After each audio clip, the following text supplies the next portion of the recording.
नमस्कार दोस्तों, आप सभी का स्वागत है। इस वीडियो में हम बात करेंगे सिंधु घाटी सभ्यता का पतन कैसे हुआ था, वो कैसे गायब हो गई थी। हाल ही में इससे जुड़ी एक नई रिसर्च प्रकाशित हुई है। ये रिसर्च किसने प्रकाशित की है, इसके बारे में जानेंगे।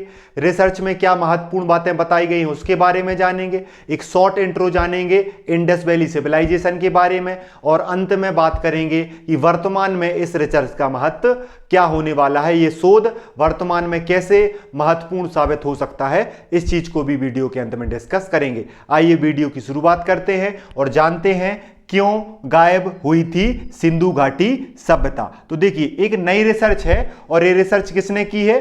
आईआईटी गांधीनगर के वैज्ञानिकों ने एक शोध किया है, जिससे पता चला है कि सिंधु घाटी सभ्यता के पतन का मुख्य कारण लंबे समय तक जो सूखा रहा, मतलब कि सिंधु घाटी सभ्यता में लंबे समय तक सूखा रहा, उसकी वजह से सिंधु घाटी सभ्यता का पतन हुआ। यह बताया गया है नई रिसर्च में। और ये रिसर्च किसके द्वारा की गई है? आईआईटी गांधीनगर के द्वारा की गई है। बारिश में कमी, तापमान में वृद्धि के कारण लोग सिंधु नदी के पास बसने लगे और सूखा सहनशील फसलें उगाने लगे। मतलब कि बाद के समय में उनके जीवन शैली में जो है परिवर्तन आया। उसका प्रमुख कारण एक क्या था? उनका प्रमुख कारण यह था कि बारिश की कमी हो रही थी, तापमान में वृद्धि हो रही थी। इस वजह से वो नदी के नजदीक बसने लगे और ऐसी फसलें उगाने लगे जो सूखा को सहन कर सकें। बड़े शहर खाली हो गए और सभ्यता धीरे धीरे बदल गई। पानी की कमी आज भी एक गंभीर समस्या है। इस रिसर्च में यह बताया गया है कि जिस प्रकार पानी की कमी की वजह से सिंधु घाटी सभ्यता का पतन हो गया था, उसी प्रकार वर्तमान में पानी की कमी से बहुत सारे देशों के बहुत सारे शहरों का भी पतन हो रहा है। दोनों को गंभीरता से लेने की जरूरत है और इस बात का ध्यान रखने की जरूरत है कि इतिहास हमें सिखाता है कि कैसे हम चीजों को ध्यान रख सकते हैं। लेकिन इतिहास की एक समस्या यह भी है कि कोई इतिहास से कुछ सीखता नहीं है। तो नई रिसर्च में ये सब चीज पता चली है। अब देखिए, पहले आप ये जान लो कि सिंधु घाटी सभ्यता क्या थी, क्योंकि कुछ लोगों को नहीं पता है सिंधु घाटी सभ्यता क्या थी। तो सिंधु घाटी सभ्यता 3300 से लेकर 13000 ईसा पूर्व में थी।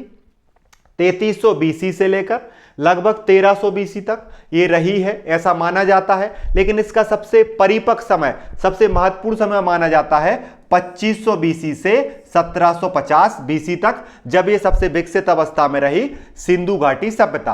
अब सिंधु घाटी सभ्यता को 4 नामों से जाना जाता है। इसी को हड़प्पा सभ्यता कहा जाता है, इसी को सिंधु घाटी सभ्यता, इंग्लिश में इंडस वैली सिविलाइजेशन कहा जाता है, इसी को ब्रॉन्ज एज सिविलाइजेशन यानी कांस्ययुगीन सभ्यता कहा जाता है, और इसी को दुनिया की प्रथम नगरीय सभ्यता भी कहा जाता है। सिंधु घाटी सभ्यता भारत के उत्तर पश्चिम में फैली हुई थी, पाकिस्तान में फैली हुई थी। मुख्य नदी सिंधु थी और घग्गर और सरस्वती नदी का क्षेत्र भी इसमें शामिल था। सिंधु घाटी सभ्यता के प्रमुख स्थलों में हड़प्पा, मोहनजोदड़ो, धोलावीरा, लोथल और कालीबंगा थे।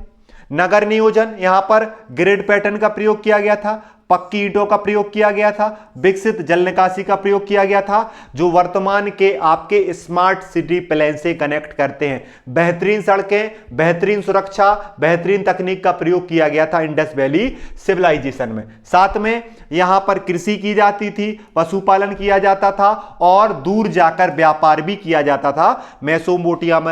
मेसोपोटामिया की सभ्यता से व्यापार के साक्ष्य मिले हैं। यहां पर मातृ देवी की पूजा होती थी, पशुपति योगी की मुद्रा मिली है, शिव की पूजा होती थी, पवित्र वृक्ष और पशु पूजा के भी संकेत मिले हैं। यहां की लिपि अभी तक पढ़ी नहीं गई है, मोहरों पर छोटे छोटे चिन्ह मिले हैं। कला और शिल्पकला की बात करें, मोहरें मिली हैं, मूर्तियां मिली हैं, मनके मिले हैं, मिट्टी के बर्तन मिले हैं। सामाजिक व्यवस्था की बात करें, वर्गों का स्पष्ट परिणाम कम मिलता है, तुलनात्मक रूप से समता मूलक समाज था। पतन अचानक नहीं हुआ है, पहले जलवायु में परिवर्तन हुआ, सूखा आया, नदियां सूखने लगी और उसके बाद धीरे धीरे सिंधु घाटी सभ्यता का पतन हो गया।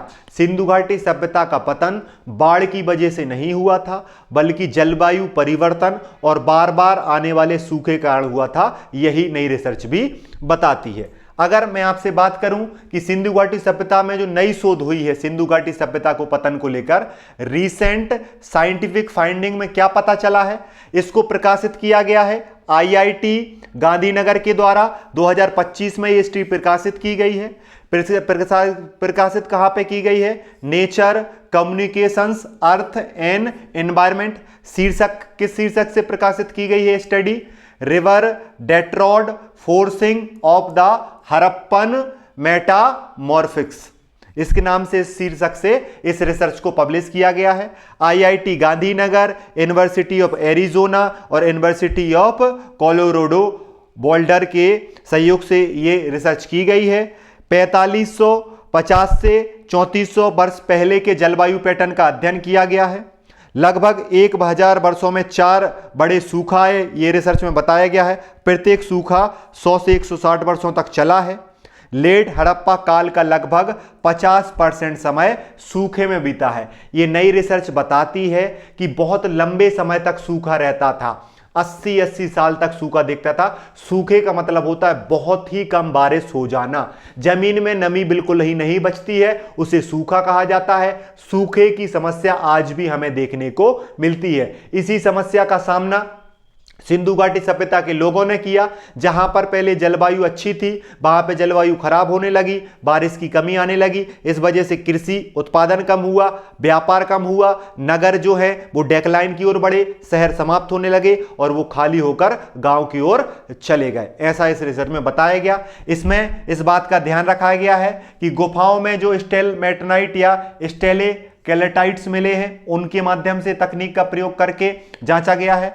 वर्षा और तापमान के रासायनिक संकेत के माध्यम से इस अध्ययन में महत्वपूर्ण चीजों को देखा गया है। उत्तर पश्चिम भारत की झीलों के जल स्तर के रिकॉर्ड को इस वैज्ञानिक पद्धति और नई रिसर्च में शामिल किया गया है। उत्तराखंड की गुफाओं के आइसोटोप जो सिग्नेचर्स हैं उनको, मानसून की कमजोरी, बार बार पड़ने वाले सूखे, इन सब परिणाम को एक प्रकार से साइंटिफिक तरीके से समय लेके बहुत सारे एविडेंस को कलेक्ट करके उनके साइंटिफिक उनको तरीके से चेक करके फिर ये स्टडी तैयार की गई है, जिसमें आईआईटी गांधीनगर की महत्वपूर्ण भूमिका रही है और अन्य सहयोगी में 2 यूनिवर्सिटीज और रही हैं। और इस स्टडी को जो है पब्लिश किया गया है। शीर्षक का नाम क्या है? रिवर डेट्रॉड forcing of the Harappan metamorphics. ये आपको याद रखना है। अब देखिए यहां पर क्या है, परिणाम क्या हुआ? जैसे ही नदियां सूख गई तो लोगों ने शहरों को क्या कर दिया? छोड़ दिया। इंडस बेसन में रिवर फ्लो में तीव्रता से गिरावट आई। देखिए नदियों में पानी कम बचा, उसकी वजह से कृषि सिंचाई कम हो गई, उत्पादन कम हो गया और लोगों ने बड़े बड़े शहरों को क्या कर दिया?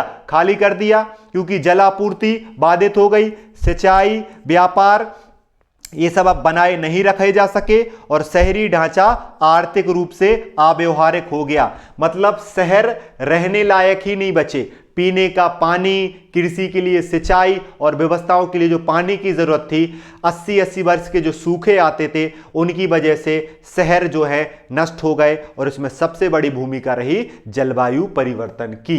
इसकी वजह से सामाजिक और आर्थिक बदलाव देखने को मिले। लोग जो शहरों में रहते थे वो रूरल एरिया, मतलब गांव में, शहरों में रहने वाले लोग गांव की तरफ जो है मूव कर गए। एक प्रकार से बहुत बड़ा शिफ्टिंग देखा गया अर्बन से रूरल की तरफ, और बड़े शहर खाली कर दिए गए। छोटी ग्रामीण बस्तियां बसाई जाने लगी, हिमालय की तलछटी में बसने लगी। मतलब सिंधु सभ्यता वाला जो क्षेत्र है, सिंधु नदी वाला जो क्षेत्र है, उसको छोड़ दिया गया और हिमालय की तरफ, गंगा और यमुना की तलहटी की तरफ आगे बढ़ गए। सौराष्ट्र और ऊपरी सिंधु की ओर यहां पर वो सिंधु नदी को छोड़ दिया और आगे की तरफ बढ़ गए। कृषि में गेहूं और जौ की जगह बाजरा और मोटे अनाज को उगाया जाने लगा। सूखा रोधी फसलों को अपनाया गया। आपके लिए बता दें कि मोटे अनाजों में जल की आवश्यकता कम होती है। तो आप देखेंगे राजस्थान का वो इलाका जहां पर ज्यादा बारिश नहीं होती, गुजरात का वो इलाका जहां पर ज्यादा बारिश नहीं होती, वहां पर मोटे अनाज, जिन्हें हम मिलेट्स कहते हैं, जिन्हें हम श्री अन्न कहते हैं, उनकी खेती करी जाती है। यही सिंधु घाटी सभ्यता के लोगों ने किया था, यही आज के लोग जलवायु परिवर्तन को रोकने के लिए कर रहे हैं। ठीक है, तो समाज ने एडॉप्ट करने की कोशिश की पर शहरी व्यवस्था नहीं बच सकी। मतलब कि सिंधु घाटी सभ्यता की जो ये रिसर्च है, ये क्लियरली बताती है कि एक सिविलाइजेशन जो लगभग 1000 वर्षों तक बहुत ज्यादा विकसित थी, बहुत ज्यादा व्यवस्थित थी, वो एक समय के बाद जलवायु परिवर्तन के कारण, पानी की कमी के कारण, सूखे के कारण एक प्रकार से गांव उसके बचे रहे लेकिन शहर उसके नष्ट हो गए। शहरों को खाली कर दिया गया और गांव की तरफ लोग बढ़ गए। सिंधु क्षेत्र को खाली कर दिया गया, गंगा नदी की तरफ बढ़ गए, हिमालय के क्षेत्र की तरफ बढ़ गए। आप देखेंगे सिंधु घाटी सभ्यता का विस्तार भारत के उत्तर पश्चिम में था, लेकिन धीरे धीरे लोग पूर्व की तरफ बढ़े और अभी भी आप नॉर्थ ईस्ट के लोगों को देखेंगे ये भी पुराने कल्चर के हिसाब से रहते हैं, प्रकृति के साथ रहते हैं, क्योंकि उनको पता है अगर प्रकृति के साथ छेड़छाड़ किया जाएगा तो जैसे बंबई है, इंदौर है, हैदराबाद है, बेंगलुरु है, दिल्ली है, इनमें वायु प्रदूषण, जल प्रदूषण ऐसी समस्याएं होंगी। इसलिए सिंधु घाटी की इस रिसर्च से हमें पता चलता है कि जलवायु परिवर्तन को रोकना है तो हमें नदियों का ध्यान रखना पड़ेगा, शहरों में जल आपूर्ति का ध्यान रखना पड़ेगा और साथ में स्वच्छता का ध्यान रखना पड़ेगा। इसलिए ये रिसर्च महत्वपूर्ण हो जाती है। आपको वीडियो कैसा लगा कमेंट करके जरूर बताएं। पीडीएफ प्राप्त करने के लिए इस नंबर पर मैसेज करें। जय हिंद, जय भारत।